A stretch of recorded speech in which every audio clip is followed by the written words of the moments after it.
ਸਤਿ ਸ਼੍ਰੀ ਅਕਾਲ। ਤੁਸੀਂ ਵੇਖ ਰਹੇ ਹੋ ਪੰਜਾਬ ਮੇਲ USA TV। ਮੈਂ ਹਾਂ ਮੋਹਿਤ ਰੂਬਲ। ਪੰਜਾਬ ਮੇਲ ਖਬਰਾਂ ਦੇ ਇਸ ਬੁਲੇਟਿਨ 'ਚ ਤੁਹਾਡਾ ਸਵਾਗਤ ਹੈ। ਪੰਜਾਬ ਮੇਲ ਖਬਰਾਂ ਦੇ ਸਪਾਂਸਰ ਨੇ real estate broker Mohan Cheema, real estate ਦੀ ਦੁਨੀਆ ਦਾ ਮੰਨਿਆ ਪਰਮੰਨਿਆ ਨਾਮ। ਤੇ ਹੁਣ ਪੇਸ਼ ਨੇ ਅੱਜ ਦੀਆਂ ਚੋਣਵੀਆਂ ਖਬਰਾਂ। ਗ੍ਰਿਫਤਾਰੀ ਦੇ ਨਾਲ ਹੀ ਟਵਿੱਟਰ ਉੱਤੇ ਟੌਪ ਟ੍ਰੈਂਡ ਵਿੱਚ ਆਇਆ ਦੀਪ ਸਿੱਧੂ। ਦਿੱਲੀ ਪੁਲਿਸ ਵੱਲੋਂ ਨੌਦੀਪ ਕੌਰ ਉੱਤੇ ਕੀਤੇ ਤਸ਼ੱਦਦ ਖਿਲਾਫ ਲੋਕਾਂ 'ਚ ਭਖਣ ਲੱਗਾ ਰੋਹ। ਪੰਜਾਬ ਦੀ ਸਿਆਸਤ ਵਿੱਚ ਨਵਜੋਤ ਸਿੰਘ ਸਿੱਧੂ ਖੇਡਣਗੇ ਦੂਜੀ ਪਾਰੀ। ਬਟਾਲਾ ਭਾਜਪਾ ਆਗੂਆਂ ਨੂੰ ਚੇਤਾਵਨੀ, ਆਪਣੀ ਜ਼ਿੰਮੇਵਾਰੀ ਉੱਤੇ ਆਉਣ ਵੋਟ ਮੰਗਣ। ਬਹਿਬਲ ਕਲਾ ਮਾਮਲਾ, ਸੈਣੀ ਤੇ ਉਮਰਾ ਨੰਗਲ ਨੂੰ ਨਹੀਂ ਮਿਲੀ ਪੇਸ਼ਗੀ ਜ਼ਮਾਨਤ, ਸੁਣਵਾਈ 11 ਤਰੀਕ ਤੱਕ ਟਲੀ। ਬੀਜੇਪੀ ਪ੍ਰਧਾਨ ਅਸ਼ਵਨੀ ਸ਼ਰਮਾ ਉੱਤੇ ਹਮਲਾ, ਫਿਰੋਜ਼ਪੁਰ 'ਚ ਬੁਰੀ ਤਰ੍ਹਾਂ ਦੌੜਾਇਆ। ਕਿਸਾਨ ਅੰਦੋਲਨ, ਆਸਟ੍ਰੇਲੀਆ 'ਚ ਕਿਸਾਨਾਂ ਨਾਲ ਡਟੀ ਰਕੇਸ਼ ਟਕੈਤ ਦੀ ਧੀ, ਕਿਹਾ ਸਰਕਾਰ ਨੂੰ ਇਹ ਕਾਨੂੰਨ ਹਰ ਹਾਲਾਤ ਵਿੱਚ ਲੈਣੇ ਪੈਣਗੇ ਵਾਪਸ। ਸੁਪਰੀਮ ਕੋਰਟ ਨੇ ਕਾਂਗਰਸੀ ਆਗੂ ਸ਼ਸ਼ੀ ਥਰੂਰ ਤੇ ਸੀਨੀਅਰ ਪੱਤਰਕਾਰਾਂ ਦੀ ਗ੍ਰਿਫਤਾਰੀ ਉੱਤੇ ਲਗਾਈ ਰੋਕ। ਮੀਆਂ ਖਲੀਫਾ ਨੇ ਫੇਰ ਕੀਤਾ ਕਿਸਾਨਾਂ ਦੇ ਹੱਕ ਵਿੱਚ ਟਵੀਟ, ਕਿਹਾ ਇਤਿਹਾਸ ਦੇ ਇਸ ਵੱਡੇ ਅੰਦੋਲਨ ਨੂੰ ਕਿਵੇਂ ਕਹਿ ਸਕਦੇ ਹੋ ਵਿਕਾਊ। ਉੱਤਰਾਖੰਡ ਹਾਦਸਾ, ਸੁਰੰਗ ਵਿੱਚ ਫਸੇ ਲੋਕਾਂ ਨੂੰ ਕੱਢਣ ਲਈ ਜੰਗੀ ਪੱਧਰ ਉੱਤੇ ਬਚਾਅ ਕਾਰਜ ਜਾਰੀ। 31 ਲਾਸ਼ਾਂ ਬਰਾਮਦ, 175 ਹਾਲੇ ਵੀ ਲਾਪਤਾ। ਰਾਜ ਸਭਾ ਵਿੱਚ ਵਿਦਾਇਗੀ ਭਾਸ਼ਣ ਵਿੱਚ ਬੋਲੇ ਗੁਲਾਮ ਨਬੀ ਆਜ਼ਾਦ, ਹਿੰਦੁਸਤਾਨੀ ਮੁਸਲਮਾਨ ਹੋਣ ਤੇ ਮਾਣ। ਪੈਟਰੋਲ ਅਤੇ ਡੀਜ਼ਲ ਨੂੰ ਲੱਗੀ ਅੱਗ, ਦਿੱਲੀ ਵਿੱਚ ਪੈਟਰੋਲ ਹੋਇਆ 87 ਰੁਪਏ ਲੀਟਰ। ਕੈਨੇਡਾ ਵਿੱਚ ਕਰੋਨਾ ਦਾ ਤੀਜਾ ਵੇਰੀਐਂਟ ਮਿਲਿਆ, ਓਨਟਾਰੀਓ 'ਚ ਲੱਗ ਸਕਦੀਆਂ ਨੇ ਹੋਰ ਪਾਬੰਦੀਆਂ। ਤੇ ਹੁਣ ਪੇਸ਼ ਨੇ ਖਬਰਾਂ ਵਿਸਤਾਰ ਨਾਲ।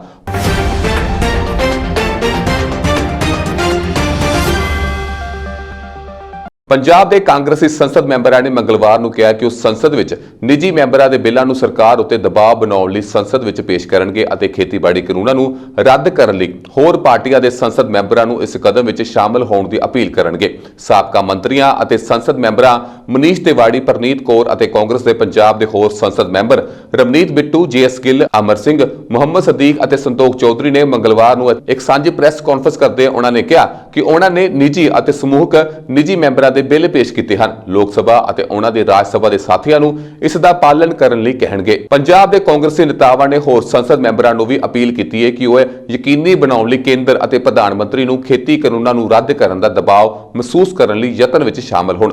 ਰਮਨੀਤ ਬਿੱਟੂ ਨੇ ਕਿਹਾ ਕਿ 247 ਸੰਸਦ ਮੈਂਬਰਾਂ ਵਿੱਚੋਂ 203 ਲੋਕ ਸਭਾ ਦੇ ਮੈਂਬਰਾਂ ਨੇ ਖੇਤੀ ਨੂੰ ਆਪਣਾ ਪੇਸ਼ਾ ਦੱਸਿਆ ਅਤੇ ਕਾਂਗਰਸ ਦੀ ਸਰਕਾਰ ਵਿੱਚ ਹੰਕਾਰ ਮਾਰਨ ਅਤੇ ਉਹਨਾਂ ਨੂੰ ਕਿਸਾਨੀ ਦੀ ਗੱਲ ਕਹਿਣ ਦੀ ਕੋਸ਼ਿਸ਼ ਵਿੱਚ ਸ਼ਾਮਲ ਹੋਣਾ ਚਾਹੀਦਾ ਹੈ। ਬਿੱਟੂ ਨੇ ਇਹ ਵੀ ਕਿਹਾ ਕਿ ਜੇ ਸੰਸਦ ਮੈਂਬਰ ਕਿਸਾਨਾਂ ਲਈ ਗੱਲ ਨਹੀਂ ਕਰਦੇ ਤਾਂ ਉਹਨਾਂ ਦੇ ਹਲਕੇਦਾਰਾਂ ਨੂੰ ਉਹਨਾਂ ਦਾ ਲੇਖਾ ਜੋਖਾ ਕਰਨਾ ਚਾਹੀਦਾ ਹੈ। JS ਗਿੱਲ ਨੇ ਮੰਗ ਕੀਤੀ ਹੈ ਕਿ ਕਿਸਾਨਾਂ ਦੇ ਅੰਦੋਲਨ ਦੌਰਾਨ ਮਰਨ ਵਾਲੇ ਕਿਸਾਨਾਂ ਦੇ ਅਗਲੇ ਰਿਸ਼ਤੇਦਾਰਾਂ ਨੂੰ 50 ਲੱਖ ਰੁਪਏ ਦੀ ਅਦਾਇਗੀ ਕੀਤੀ ਜਾਵੇ। ਤਿਵਾੜੀ ਨੇ ਕਿਹਾ ਕਿ ਬਿੱਲ ਖੇਤੀ ਕਾਨੂੰਨਾਂ ਨੂੰ ਇਸ ਆਧਾਰ ਉੱਤੇ ਰੱਦ ਕਰਨ ਦੀ ਮੰਗ ਕਰਦੇ ਹਨ ਕਿ ਇਹ ਗੈਰ ਕਾਨੂੰਨੀ ਅਤੇ ਗੈਰ ਸੰਵਿਧਾਨਕ ਹਨ। ਇਹ ਪੁੱਛੇ ਜਾਣ ਉੱਤੇ ਕਿ ਕਾਂਗਰਸ ਨੇ ਗੈਰ ਕਾਨੂੰਨਤਾ ਦੇ ਆਧਾਰ ਉੱਤੇ ਕਾਨੂੰਨਾਂ ਖਿਲਾਫ ਅਦਾਲਤਾਂ ਵਿੱਚ ਪਟੀਸ਼ਨ ਕਿਉਂ ਨਹੀਂ ਲਈ, ਤਿਵਾੜੀ ਨੇ ਕਿਹਾ ਕਿ SC ਨੂੰ ਇਸ ਮਾਮਲੇ ਉੱਤੇ ਕਾਬੂ ਕਰ ਲਿਆ ਗਿਆ ਅਤੇ ਕਾਨੂੰਨਾਂ ਉੱਤੇ ਰੋਕ ਲਗਾ ਦਿੱਤੀ ਗਈ ਹੈ। ਅਸੀਂ ਕਾਨੂੰਨਾਂ ਵਿਰੁੱਧ ਵਿਧਾਇਕਾਂ ਵਜੋਂ ਜੋ ਵੀ ਕਦਮ ਚੁੱਕਣ ਦੀ ਲੋੜ ਹੈ ਉਹ ਲੈ ਰਹੇ ਹਾਂ।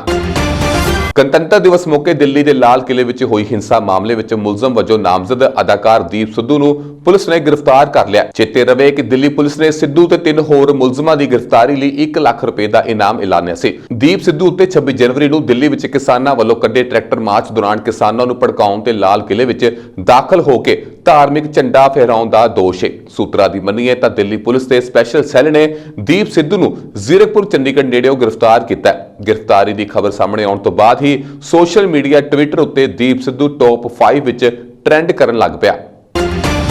ਪੰਜਾਬ ਖੇਤ ਮਜ਼ਦੂਰ ਯੂਨੀਅਨ ਦੀ ਅਗਵਾਈ ਵਿੱਚ ਨੇੜਲੇ ਪਿੰਡ ਗੰਦੜ ਦੀ ਬਿਨਾਂ ਕਸੂਰ ਜੇਲ੍ਹ ਵਿੱਚ ਡੱਕੀ ਨੌਦੀਪ ਕੌਰ ਦੀ ਰਿਹਾਈ ਲਈ ਰੋਹ ਭਰਪੂਰ ਮੁਜ਼ਾਹਰਾ ਕੀਤਾ ਗਿਆ, ਜਿਸ ਵਿੱਚ ਮਜ਼ਦੂਰਾਂ, ਕਿਸਾਨਾਂ ਤੋਂ ਇਲਾਵਾ ਬਿਜਲੀ ਕਾਮੇ, ਅਧਿਆਪਕ, ਨੌਜਵਾਨ ਅਤੇ ਔਰਤਾਂ ਵੱਡੀ ਗਿਣਤੀ ਵਿੱਚ ਸ਼ਾਮਲ ਹੋਈਆਂ। ਸਥਾਨਕ ਗੁਰੂ ਗੋਬਿੰਦ ਸਿੰਘ ਪਾਰਕ ਵਿੱਚ ਜੁੜੇ ਇਨਸਾਫ ਪਸੰਦ ਲੋਕਾਂ ਨੂੰ ਸੰਬੋਧਨ ਕਰਦਿਆਂ ਤਰਸੇਮ ਸਿੰਘ ਖੁੰਡੇ ਹਲਾਲ, ਅਮਰਜੀਤਪਾਲ ਸ਼ਰਮਾ ਅਤੇ ਹਰਫਲੂਲ ਸਿੰਘ ਭਾਗਸਰ ਨੇ ਆਖਿਆ ਕਿ ਕੇਂਦਰ ਦੀ ਮੋਦੀ ਹਕੂਮਤ ਕਿਰਤੀ, ਕਿਸਾਨਾਂ, ਦਲਿਤਾਂ ਅਤੇ ਹੋਰ ਹੱਕ ਮੰਗਦੇ ਲੋਕਾਂ ਉੱਤੇ ਤਸ਼ੱਦਦ ਕਰਨ ਉੱਤੇ ਉਤਰ ਆਈ ਹੈ, ਜਿਸ ਦਾ ਮੁਕਾਬਲਾ ਵਿਸ਼ਾਲ ਏਕੇ ਅਤੇ ਸੰਘਰਸ਼ ਨਾਲ ਕੀਤਾ ਜਾਵੇਗਾ। ਆਗੂਆਂ ਨੇ ਸਪਸ਼ਟ ਕੀਤਾ ਕਿ ਨੌਦੀਪ ਕੌਰ ਗੰਦੜ ਦਾ ਇਹੋ ਕਸੂਰ ਹੈ ਕਿ ਉਹ ਫੈਕਟਰੀ ਮਜ਼ਦੂਰ ਆਗੂ ਹੈ ਅਤੇ ਰਾਜਧਾਨੀ ਦੇ ਕਿਸਾਨ ਸੰਘਰਸ਼ ਵਿੱਚ ਸ਼ਾਮਲ ਸੀ। ਇਸ ਮੌਕੇ ਬੋਲਦਿਆਂ ਇਨਕਲਾਬੀ ਗਾਇਕ ਜਗਸੀਰ ਜੀਦਾ, ਹਰਚਰਨ ਸਿੰਘ ਲੱਖੇਵਾਲੀ ਅਤੇ ਜਸਵਿੰਦਰ ਸਿੰਘ ਝਬੇਲਵਾਲੀ ਨੇ ਆਖਿਆ ਕਿ ਔਰਤਾਂ, ਦਲਿਤਾਂ ਅਤੇ ਕਿਰਤੀਆਂ ਨਾਲ ਬੇਇਨਸਾਫੀ ਸਹਿਣ ਨਹੀਂ ਕੀਤੀ ਜਾਵੇਗੀ।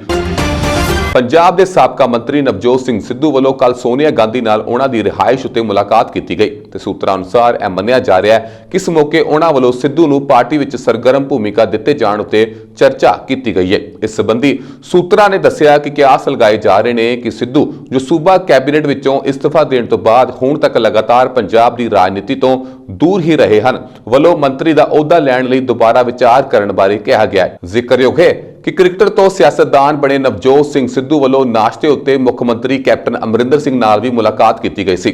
ਸੂਤਰਾਂ ਅਨੁਸਾਰ ਨਵਜੋਤ ਸਿੰਘ ਸਿੱਧੂ ਦੇ ਪਾਰਟੀ ਸੰਗਠਨ 'ਚ ਵਾਪਸ ਆਉਣ ਨਾਲ ਕਾਂਗਰਸ ਨੂੰ ਜਨਵਰੀ 2022 ਵਿੱਚ ਆ ਰਹੀਆਂ ਪੰਜਾਬ ਵਿਧਾਨ ਸਭਾ ਚੋਣਾਂ ਵਿੱਚ ਮਦਦ ਮਿਲੇਗੀ। ਸੋਨੀਆ ਗਾਂਧੀ ਨਾਲ ਕਰੀਬ ਅੱਧੇ ਘੰਟੇ ਤੱਕ ਚੱਲੀ ਬੈਠਕ ਦੌਰਾਨ ਪੰਜਾਬ ਕਾਂਗਰਸ ਦੇ ਜਨਰਲ ਸਕੱਤਰ ਹਰੀਸ਼ ਰਾਵਤ ਤੇ ਪਾਰਟੀ ਦੇ ਜਨਰਲ ਸਕੱਤਰ ਕੇ.ਸੀ. ਵੇਣੂਗੋਪਾਲ ਵੀ ਹਾਜ਼ਰ ਸਨ।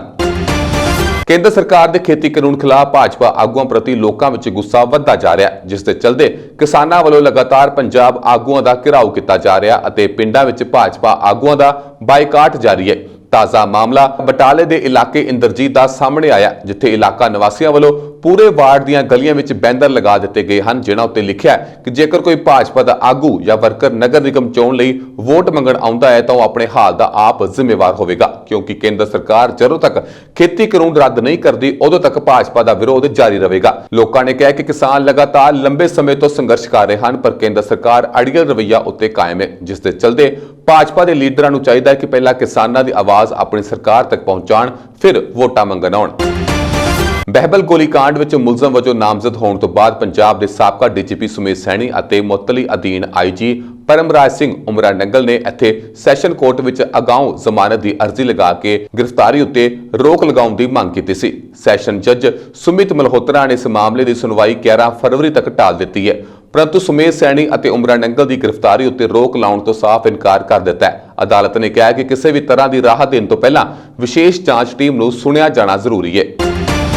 ਭਾਜਪਾ ਦੇ ਪੰਜਾਬ ਪ੍ਰਧਾਨ ਅਸ਼ਵਨੀ ਸ਼ਰਮਾ ਨੂੰ ਕਿਸਾਨਾਂ ਦੇ ਜ਼ੋਰਦਾਰ ਵਿਰੋਧ ਦਾ ਸਾਹਮਣਾ ਕਰਨਾ ਪਿਆ ਹੈ। ਨਗਰ ਨਿਗਮ ਚੋਣਾਂ ਨੂੰ ਲੈ ਕੇ ਉਹ ਸਿਟੀ ਪਲਾਜ਼ਾ ਪੈਲੇਸ ਵਿੱਚ ਵਰਕਰਾਂ ਨਾਲ ਮੀਟਿੰਗ ਕਰ ਰਹੇ ਸਨ। ਇਸ ਦੌਰਾਨ ਕਿਸਾਨ ਮੌਕੇ ਉੱਤੇ ਪਹੁੰਚ ਗਏ ਅਤੇ ਉਹਨਾਂ ਦਾ ਵਿਰੋਧ ਕਰਨ ਲੱਗੇ।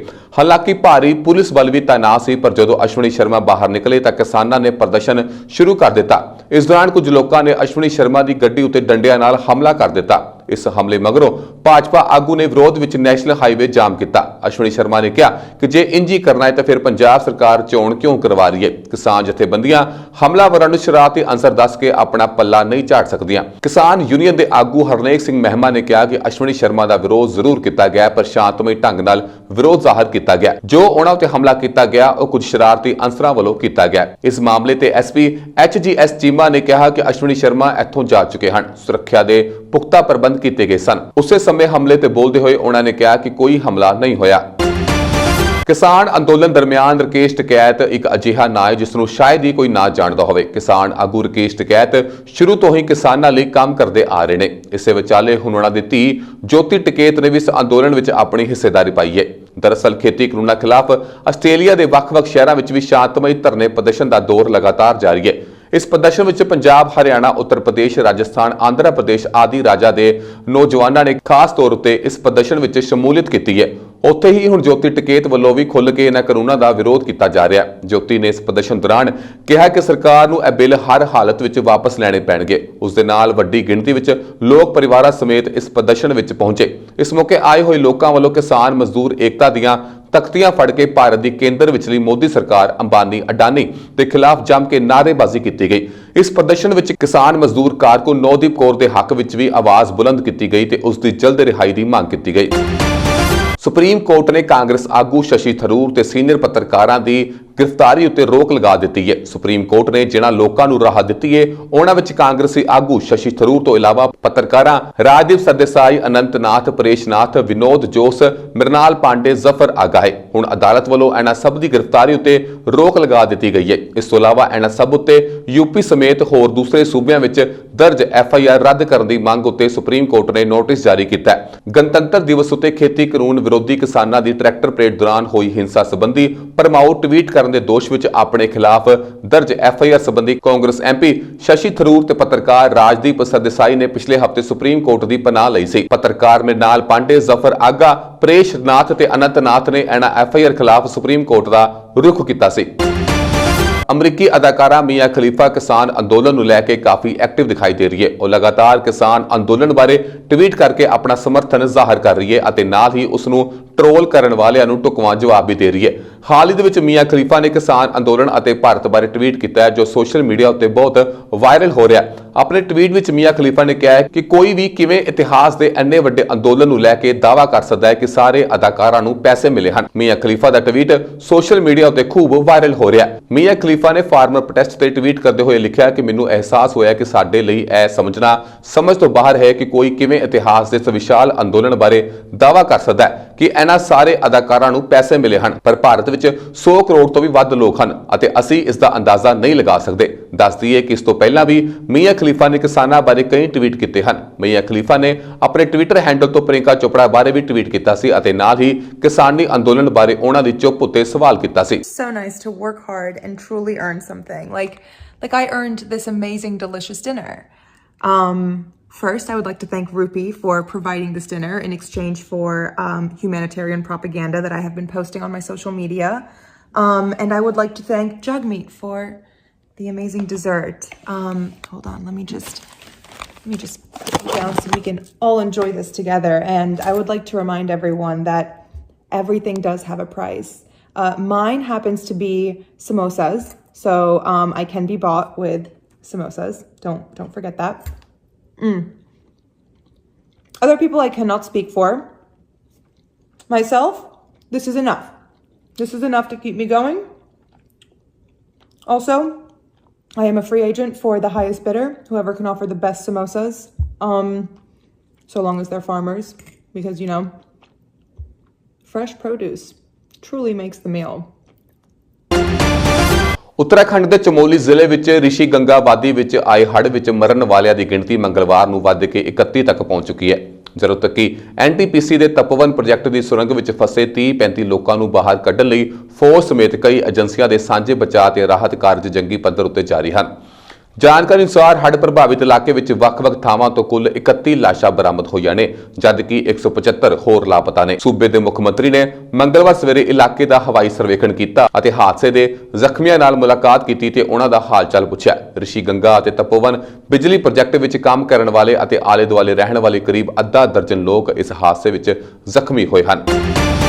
ਰਾਜ ਸਭਾ ਵਿੱਚ ਕਾਂਗਰਸ ਦੇ ਸੀਨੀਅਰ ਆਗੂ ਗੁਲਾਮ ਨਬੀ ਆਜ਼ਾਦ ਦਾ ਕਾਰਜਕਾਲ ਪੂਰਾ ਹੋ ਰਿਹਾ ਹੈ ਅਤੇ ਉਹਨਾਂ ਨੂੰ ਅੱਜ ਵਿਦਾਇਗੀ ਦਿੱਤੀ ਗਈ। ਆਪਣੇ ਵਿਦਾਇਗੀ ਭਾਸ਼ਣ ਵਿੱਚ ਗੁਲਾਮ ਨਬੀ ਆਜ਼ਾਦ ਨੇ ਕਿਹਾ ਕਿ ਮੈਂ ਉਹਨਾਂ ਖੁਸ਼ਕਿਸਮਤ ਲੋਕਾਂ ਚੋਂ ਹਾਂ ਜਿਨ੍ਹਾਂ ਨੂੰ ਕਦੇ ਪਾਕਿਸਤਾਨ ਜਾਣ ਦਾ ਮੌਕਾ ਨਹੀਂ ਮਿਲਿਆ। ਜਦੋਂ ਮੈਂ ਪਾਕਿਸਤਾਨ ਦੇ ਹਾਲਾਤਾਂ ਬਾਰੇ ਪੜ੍ਹਦਾ ਹਾਂ ਤਾਂ ਮੈਨੂੰ ਇੱਕ ਹਿੰਦੁਸਤਾਨੀ ਮੁਸਲਮਾਨ ਹੋਣ ਤੇ ਮਾਣ ਮਹਿਸੂਸ ਹੁੰਦਾ ਹੈ। ਉਹਨਾਂ ਨੇ ਕਿਹਾ ਕਿ ਮੈਂ ਦੇਖਿਆ ਕਿ ਮੁਸਲਿਮ ਦੇਸ਼ ਆਪਸ ਵਿੱਚ ਲੜ ਕੇ ਖਤਮ ਹੋ ਰਹੇ ਨੇ। खुशकिस्मत है, जन्नत हिंदुस्तान ही। मैं तो आज़ादी के बाद पैदा हुआ, लेकिन आज गूगल के जरिए मैं पढ़ता हूं, देखता हूं, सुनता हूं, यूट्यूब के जरिए पढ़ता हूं। मैं उन खुशकिस्मत लोगों में हूं जो पाकिस्तान कभी नहीं गया, लेकिन जब मैं पढ़ता हूं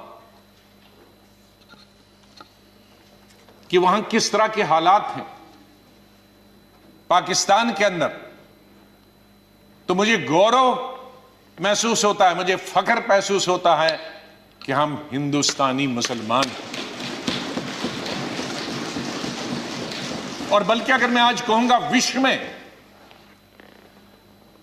किसी मुसलमान को अगर गौरव होना चाहिए, वो हिंदुस्तान के मुसलमान को गौरव होना चाहिए। हमने इन पिछले 30-35 सालों से अफगानिस्तान से लेकर इराक से लेकर और कुछ सालों पहले से देखे कि किस तरह से मुस्लिम देश खत्म हो जा रहे हैं एक दूसरे के अंदर और एक दूसरे से लड़ाई करते हुए। वहां हिंदू तो नहीं है, वहां कोई क्रिश्चियन तो नहीं है, वहां दूसरा तो नहीं है जो लड़ाई कर रहा, आपस में लड़ाई कर रहे हैं। और जो कल्चर है, हमदर्द तो लोग पाकिस्तान के बहुत है, सुनने में आया है, मैं कभी गया नहीं, लेकिन जो समाज में बुराइयां हैं, दूसरे मुल्क के बारे में नहीं कहना चाहिए, लेकिन हम गौरव से ये कह सकते हैं कि हमारे मुसलमानों में वो बुराइयां खुदा न करे कि कभी भी लाए। तो आज हम गौरव से ये कह सकते हैं। 3 ਦਿਨਾਂ ਦੇ ਵਕਫੇ ਬਾਅਦ ਪੈਟਰੋਲ ਡੀਜ਼ਲ ਦੀਆਂ ਕੀਮਤਾਂ ਵਿੱਚ ਮੰਗਲਵਾਰ ਨੂੰ ਮੁੜ ਵਾਧਾ ਹੋਇਆ, ਜਿਸ ਦੇ ਚਲਦਿਆਂ ਪੈਟਰੋਲੀਅਮ ਪਦਾਰਥਾਂ ਦੀ ਕੀਮਤਾਂ ਨਵੀਆਂ ਉਚਾਈਆਂ ਉੱਤੇ ਪੁੱਜ ਗਈਆਂ ਹਨ। ਜਨਤਕ ਖੇਤਰ ਦੀਆਂ ਤੇਲ ਕੰਪਨੀਆਂ ਵੱਲੋਂ ਜਾਰੀ ਨੋਟੀਫਿਕੇਸ਼ਨ ਅਨੁਸਾਰ ਪੈਟਰੋਲ ਅਤੇ ਡੀਜ਼ਲ ਦੀਆਂ ਕੀਮਤਾਂ ਵਿੱਚ 35 ਪੈਸੇ ਲੀਟਰ ਦਾ ਵਾਧਾ ਹੋਇਆ। ਇਸ ਵਾਧੇ ਨਾਲ ਦਿੱਲੀ ਵਿੱਚ ਪੈਟਰੋਲ ਦੀ ਕੀਮਤ 87 ਰੁਪਏ 30 ਰੁਪਏ ਪ੍ਰਤੀ ਲੀਟਰ ਅਤੇ ਮੁੰਬਈ ਵਿੱਚ 93 ਰੁਪਏ 83 ਰੁਪਏ ਪ੍ਰਤੀ ਲੀਟਰ ਹੋ ਚੁੱਕੀ ਹੈ। ਇਸੇ ਤਰ੍ਹਾਂ ਦਿੱਲੀ ਵਿੱਚ ਡੀਜ਼ਲ ਦੀ ਕੀਮਤ ਵੱਧ ਕੇ 70 ਰੁਪਏ 48 ਪੈਸੇ ਅਤੇ ਮੁੰਬਈ ਵਿੱਚ 86 ਰੁਪਏ 36 ਰੁਪਏ ਪ੍ਰਤੀ ਲੀਟਰ ਹੋ ਚੁੱਕੀ ਹੈ। ਇਸ ਤੋਂ ਪਹਿਲਾਂ 5 ਫਰਵਰੀ ਨੂੰ ਪੈਟਰੋਲੀਅਮ ਪਦਾਰਥਾਂ ਦੀਆਂ ਕੀਮਤਾਂ ਵਿੱਚ 30 ਪੈਸੇ ਪ੍ਰਤੀ ਲੀਟਰ ਦਾ ਵਾਧਾ ਕੀਤਾ ਗਿਆ ਸੀ। ਕੈਨੇਡਾ ਵਿੱਚ ਕਰੋਨਾ ਵਾਇਰਸ ਦਾ ਤੀਜਾ ਵੇਰੀਐਂਟ ਮਿਲਣ ਨਾਲ ਸਿਹਤ ਮਾਹਰਾਂ ਦੀ ਚਿੰਤਾ ਹੋਰ ਵੱਧ ਗਈ ਹੈ। ਯੂਕੇ ਅਤੇ ਅਫਰੀਕਾ ਵਿੱਚ ਮਿਲੇ ਕਰੋਨਾ ਦੇ ਨਵੇਂ ਵੇਰੀਐਂਟ ਦੇ ਇਲਾਵਾ ਇੱਕ ਹੋਰ ਵੇਰੀਐਂਟ ਕੈਨੇਡਾ ਦੇ 7 ਸੂਬਿਆਂ ਵਿੱਚ ਮਿਲਿਆ। ਕੈਨੇਡਾ ਵਿੱਚ ਪਹਿਲਾ ਮਾਮਲਾ ਓਨਟਾਰੀਓ ਸੂਬੇ ਵਿੱਚ ਮਿਲਿਆ, ਜੋ ਕਿ ਪਹਿਲਾਂ ਬ੍ਰਾਜ਼ੀਲ ਵਿੱਚ ਪਾਇਆ ਗਿਆ ਸੀ, ਜਿਸ ਨੂੰ P1 ਵੇਰੀਐਂਟ ਦਾ ਨਾਮ ਦਿੱਤਾ ਗਿਆ। ਵਿਸ਼ਵ ਭਰ ਵਿੱਚ ਕੈਨੇਡਾ ਦਾ ਸੂਬਾ ਓਨਟਾਰੀਓ ਹੀ ਅਜਿਹਾ ਹੈ ਜਿੱਥੇ ਕਰੋਨਾ ਦੇ ਤਿੰਨੋਂ ਵੇਰੀਐਂਟ ਮਿਲੇ ਹਨ। ਦੱਸਿਆ ਜਾ ਰਿਹਾ ਹੈ ਕਿ ਇਹ ਵਿਅਕਤੀ ਬ੍ਰਾਜ਼ੀਲ ਦੀ ਯਾਤਰਾ ਕਰਕੇ ਕੈਨੇਡਾ ਪਰਤਿਆ ਸੀ। ਫਿਲਹਾਲ ਉਸ ਦਾ ਹਸਪਤਾਲ ਵਿੱਚ ਇਲਾਜ ਚੱਲ ਰਿਹਾ ਹੈ। ਮਾਹਰਾਂ ਦਾ ਕਹਿਣਾ ਹੈ ਕਿ ਉਹ ਇਸ ਸੰਬੰਧੀ ਪੂਰਾ ਧਿਆਨ ਰੱਖ ਰਹੇ ਹਨ। ਸਿਹਤ ਅਧਿਕਾਰੀਆਂ ਨੇ ਕਿਹਾ ਕਿ ਲੋਕਾਂ ਨੂੰ ਕਰੋਨਾ ਪਾਬੰਦੀਆਂ ਸੰਬੰਧੀ ਬਹੁਤ ਧਿਆਨ ਦੇਣ ਦੀ ਜ਼ਰੂਰਤ ਹੈ। ਅੰਦਾਜ਼ਾ ਲਗਾਇਆ ਜਾ ਰਿਹਾ ਹੈ ਕਿ ਓਨਟਾਰੀਓ ਵਿੱਚ ਪਾਬੰਦੀਆਂ ਹੋਰ ਸਖਤ ਕੀਤੀਆਂ ਜਾ ਸਕਦੀਆਂ ਹਨ। ਗਣਤੰਤਰ ਦਿਵਸ ਮੌਕੇ ਦਿੱਲੀ ਵਿੱਚ ਹੋਈ ਹਿੰਸਾ ਮਗਰੋਂ 2 ਨਾਮ ਕਾਫੀ ਚਰਚਾ ਵਿੱਚ ਹਨ। ਇਹ ਨਾਮ ਹਨ ਦੀਪ ਸਿੱਧੂ ਤੇ ਲੱਖਾ ਸਿਧਾਣਾ। ਫਿਲਹਾਲ ਦਿੱਲੀ ਪੁਲਿਸ ਨੇ ਅੱਜ ਦੀਪ ਸਿੱਧੂ ਨੂੰ ਗ੍ਰਿਫਤਾਰ ਕਰ ਲਿਆ। ਦਰਅਸਲ ਦੀਪ ਸਿੱਧੂ ਤੇ ਲੱਖਾ ਸਿਧਾਣਾ ਉੱਪਰ ਦਿੱਲੀ ਅੰਦਰ ਹਿੰਸਾ ਭੜਕਾਉਣ ਦੇ ਇਲਜ਼ਾਮ ਹਨ। ਦੀਪ ਸਿੱਧੂ ਤੇ ਲੱਖਾ ਸਿਧਾਣਾ ਫੇਸਬੁੱਕ ਵੀਡੀਓ ਰਾਹੀਂ ਲੋਕਾਂ ਨੂੰ ਸੰਦੇਸ਼ ਜਾਰੀ ਕਰਦੇ ਰਹਿੰਦੇ ਹਨ। ਇਸ ਵਿਚਾਲੇ ਲੱਖਾ ਸਿਧਾਣਾ ਨੇ ਅੱਜ ਫੇਰ ਇੱਕ ਵੀਡੀਓ ਸੰਦੇਸ਼ ਜਾਰੀ ਕੀਤਾ ਹੈ। ਸਤਿ ਸ਼੍ਰੀ ਅਕਾਲ ਜੀ। ਆਪਾਂ ਕੁਝ ਗੱਲਾਂ ਬਾਤਾਂ ਕਰਨੀਆਂ ਨੇ ਤੇ ਸਭ ਤੋਂ ਪਹਿਲਾਂ ਮੈਂ 2 ਬੋਲ ਨੇ ਜਿਹੜੇ ਇਹ ਸੁਣਾਉਣਾ ਚਾਹੁੰਦਾ ਤੁਹਾਨੂੰ। ਗੀਤ ਦੇ ਸੁਣਿਓ। ਜੰਡਾਂ ਵਿੱਚ ਛੱਡਣਾ ਪੈਂਦਾ ਹਉਮੈ ਦੇ ਭੇੜਾਂ ਨੂੰ, ਆ ਜੋ ਹੁਣ ਬਹਿ ਕੇ ਲਿਪੀਏ ਅੰਦਰਲੀਆਂ ਤੇੜਾਂ ਨੂੰ, ਰੇਸ਼ਮ ਦੇ ਧਾਗੇ ਟੁੱਟਦੇ ਜੋੜਨ ਦਾ ਵੇੜਾ ਹੈ, ਥੋੜੀ ਹੀ ਦੂਰ ਗਿਆ ਨੂੰ ਮੋੜਨ ਦਾ ਵੇੜਾ ਹੈ, ਥੋੜੀ ਹੀ ਦੂਰ ਗਿਆ ਨੂੰ। ਬਿਲਕੁਲ ਇਸ ਨੌਜਵਾਨ ਨੇ ਬੜੀ ਢੁਕਵੀਂ ਗੱਲ ਕੀਤੀ ਹੈ ਕਿ ਆਪਦੇ ਹੰਕਾਰ ਨੂੰ ਆਪਦੇ ਹਉਮੈ ਨੂੰ ਅਸੀਂ ਛੱਡ ਕੇ ਇੱਕ ਹੋਈਏ, ਰੋਸੇ ਗਿਲੇ ਖਤਮ ਕਰੀਏ, ਜਿਹੜੇ ਮਾੜੇ ਮੋਟੇ ਦੂਰ ਗਏ ਨੇ ਉਹਨਾਂ ਨੂੰ ਮੋੜ ਕੇ ਲੈ ਕੇ ਆਈਏ, ਕਿਉਂਕਿ ਮਸਲਾ ਪੰਜਾਬ ਦਾ ਹੈ, ਮਸਲਾ ਪੰਜਾਬ ਦੀ ਮਿੱਟੀ ਦਾ ਹੈ, ਮਸਲਾ ਪੰਜਾਬ ਦੀ ਪੰਜਾਬੀਅਤ ਦੀ ਹੋਂਦ ਦਾ। ਸੋ ਸਭ ਤੋਂ ਪਹਿਲਾਂ ਤਾਂ ਮੈਂ ਧੰਨਵਾਦ ਕਰਦਾ ਉਹਨਾਂ ਮੇਰੇ ਲੋਕਾਂ ਦਾ, ਪੰਜਾਬ, ਹਰਿਆਣਾ, ਰਾਜਸਥਾਨ, ਯੂਪੀ, ਉੱਤਰਾਖੰਡ ਦੇ ਲੋਕਾਂ ਦਾ, ਜਿਨ੍ਹਾਂ ਨੇ ਪੂਰਾ ਡਟ ਕੇ ਮੇਰਾ ਸਾਥ ਦਿੱਤਾ। ਬਹੁਤ ਪਿੰਡਾਂ ਦੇ ਵਿੱਚ ਮਤੇ ਪਏ, ਬਹੁਤ ਨੌਜਵਾਨਾਂ ਨੇ ਮਾਰਚ ਵੀ ਕੱਢੇ, ਬਹੁਤ ਨੌਜਵਾਨਾਂ ਨੇ ਮੇਰੇ ਹੱਕ ਦੇ ਵਿੱਚ ਬੋਲਿਆ। ਮੈਂ ਬਹੁਤ ਤਹਿ ਦਿਲੋਂ ਧੰਨਵਾਦ ਕਰਦਾ ਤੁਹਾਡਾ, ਕਿਉਂਕਿ ਇਹ ਤੁਹਾਡਾ ਪਿਆਰ ਹੀ ਆ, ਇਹ ਤੁਹਾਡੀ ਮੁਹੱਬਤ ਹੈ ਜਿਹੜੀ ਮੈਨੂੰ ਤੋਰੀ ਫਿਰਦੀ ਆ, ਜਾਂ ਮੈਨੂੰ ਲੜਨ ਦਾ, ਅੱਗੇ ਤੁਰਨ ਦਾ, ਸੰਘਰਸ਼ ਕਰਨ ਦਾ ਜਜ਼ਬਾ, ਜਿਹੜਾ ਜਨੂਨ ਪੈਦਾ ਹੁੰਦਾ ਹੈ, ਇਹ ਤੁਹਾਡੇ ਕਰਕੇ ਹੀ ਹੈ। ਜਦੋਂ ਮੈਨੂੰ ਲੱਗਦਾ ਕਿ ਹਾਂ ਯਾਰ ਮੇਰੇ ਲੋਕ ਨੇ ਜਿਹੜੇ ਉਹ ਮੇਰੇ ਤੇ ਭਰੋਸਾ ਕਰਦੇ ਨੇ, ਮਾਣ ਕਰਦੇ ਨੇ, ਵਿਸ਼ਵਾਸ ਕਰਦੇ ਨੇ, ਤਾਂ ਮੈਨੂੰ ਵੀ ਹੌਸਲਾ ਮਿਲਦਾ। ਪਰ ਮੈਂ ਤੁਹਾਨੂੰ ਯਕੀਨ ਦਿਵਾਉਣਾ ਕਿ ਮੈਂ ਜ਼ਿੰਦਗੀ ਦੇ ਵਿੱਚ ਜ਼ਿੰਦਗੀ ਆਪਣੀ ਦਾਅ ਤੇ ਲਾ ਸਕਦਾ, ਜ਼ਿੰਦਗੀ ਖਤਮ ਕਰ ਸਕਦਾ, ਪਰ ਮੈਂ ਕਦੇ ਵੀ ਤੁਹਾਡੇ ਨਾਲ ਕੋਈ ਬੇਵਿਸ਼ਵਾਸੀ ਨਹੀਂ ਕਰੂੰਗਾ। ਤੁਹਾਡਾ ਭਰੋਸਾ ਜਿਹੜਾ ਉਹ ਕਦੇ ਵੀ ਟੁੱਟਣ ਨਹੀਂ ਦੇਵਾਂਗਾ ਤੇ ਕਦੇ ਵੀ ਆਪਣੀ ਮਾਂ ਧਰਤੀ ਨਾਲ ਮੈਂ ਕੋਈ ਬੇਵਫਾਈ ਨਹੀਂ ਕਰੂੰਗਾ। ਪਰ ਹੁਣ ਮੈਂ ਉਹਨਾਂ ਸਾਰੇ ਸੱਜਣਾਂ ਨੂੰ ਇਹੀ ਅਪੀਲ ਕਰਦਾ ਕਿ ਹੁਣ ਸਾਨੂੰ ਮੋਰਚੇ ਨਾਲ ਖੜਨ ਦੀ ਲੋੜ ਆ, ਇਸ ਸੰਘਰਸ਼ ਦੇ ਨਾਲ ਖੜਨ ਦੀ ਲੋੜ ਹੈ, ਇਸ ਅੰਦੋਲਨ ਦੇ ਨਾਲ ਖੜਨ ਦੀ ਲੋੜ ਆ। ਕਿਉਂਕਿ ਮੈਂ ਦੇਖ ਰਿਹਾ ਕਿ ਬਹੁਤ ਤਰ੍ਹਾਂ ਦੀਆਂ ਇਸ ਤਰ੍ਹਾਂ ਦੀਆਂ ਵੀਡੀਓ ਪੈ ਰਹੀਆਂ ਨੇ, ਪੋਸਟਾਂ ਪੈ ਰਹੀਆਂ ਨੇ, ਲਿਖਿਆ ਜਾ ਰਿਹਾ, ਇਹ ਗੱਲਾਂ ਘੋਲ ਨੂੰ ਦਫਾੜ ਕਰਦੀਆਂ ਨੇ। ਬਹੁਤ ਵਾਰੀ ਇਹ ਵੀ ਕਹਿ ਦਿੰਦੇ ਨੇ, ਕਹਿੰਦੇ ਬਾਈ ਤੂੰ ਹਰ ਵਾਰੀ ਕਹਿ ਦਿੰਦਾ ਜਦੋਂ ਅਸੀਂ ਕੋਈ ਗੱਲ ਕਰਦੇ ਆ ਤੂੰ ਕਹਿੰਦਾ ਘੋਲ ਤੇ ਸੱਟ ਲੱਗੂ, ਅੰਦੋਲਨ ਖਰਾਬ ਹੁੰਦਾ ਹੈ। ਬਿਲਕੁਲ ਕੋਈ ਗੱਲ ਨਹੀਂ, ਬੜਾ ਸਮਾਂ ਪਿਆ, ਆਪਾਂ ਪਹਿਲਾਂ ਵੀ ਕਹਿੰਦੇ ਆਏ ਆ, ਜਿਹੜਾ ਵੀ ਗੁੱਬ-ਗਵਾਟ ਹੈਗਾ ਉਹ ਸਾਰਿਆਂ ਨੇ ਕੱਢਣਾ, ਬੜਾ ਕੁਝ ਹੈਗਾ।